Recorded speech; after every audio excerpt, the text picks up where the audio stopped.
প্রাত্যহিক জীবনের বড় একটি অংশ অতিবাহিত হয় অনলাইনের দুনিয়ায়। এই ডিজিটাল যোগাযোগের নিরবচ্ছিন্ন সংযোগ পেতে সবসময় নির্ভর করতে হয় গহীন সমুদ্রের তলদেশ দিয়ে আসা কেবল সংযোগের ওপর। তবে জরুরি প্রয়োজনে মাঝে মাঝে সেই সংযোগ ব্যবস্থায় মেরামতের প্রয়োজন পড়ে।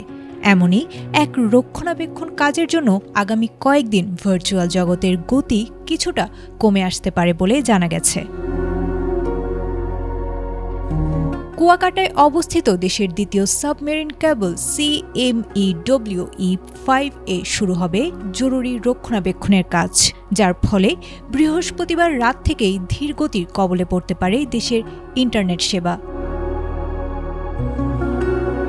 বাংলাদেশ সাবমেরিন কেবলস BSC এক বিজ্ঞপ্তিতে জানিয়েছে, কনসোর্টিয়াম কর্তৃক একটি বিশেষ মেরামত কাজ বা শার্ট ফল্ট রিপেয়ারের জন্য 9 এপ্রিল রাত 10টা থেকে 13 এপ্রিল ভোর 6টা পর্যন্ত ইন্টারনেট সেবা কিছুটা বিঘ্নিত হতে পারে। বিশেষ করে ফ্রিল্যান্সিং, অনলাইন গেমিং কিংবা উচ্চগতির ভিডিও কনফারেন্সিংয়ে যারা অভ্যস্ত তাদের কিছুটা ভোগান্তির মুখে পড়তে হতে পারে। এছাড়া আন্তর্জাতিক সার্ভারের সাথে যুক্ত কাজগুলো করার ক্ষেত্রেও ধীরগতি অনুভূত হতে পারে।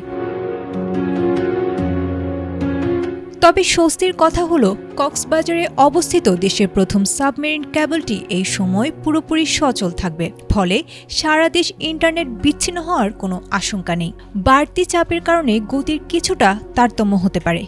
BSC আরও জানিয়েছে, গ্রাহকদের অসুবিধা কমাতে বিকল্প রুটে ডেটা সরবরাহের সর্বোচ্চ চেষ্টা চালানো হচ্ছে। ডিজিটাল দুনিয়ার এই সামরিক স্থবিরতা কাটিয়ে আগামী 13 এপ্রিল ভোর থেকে ইন্টারনেটের গতি আবারও আগের অবস্থায় ফিরে আসবে বলে আশা করা হচ্ছে।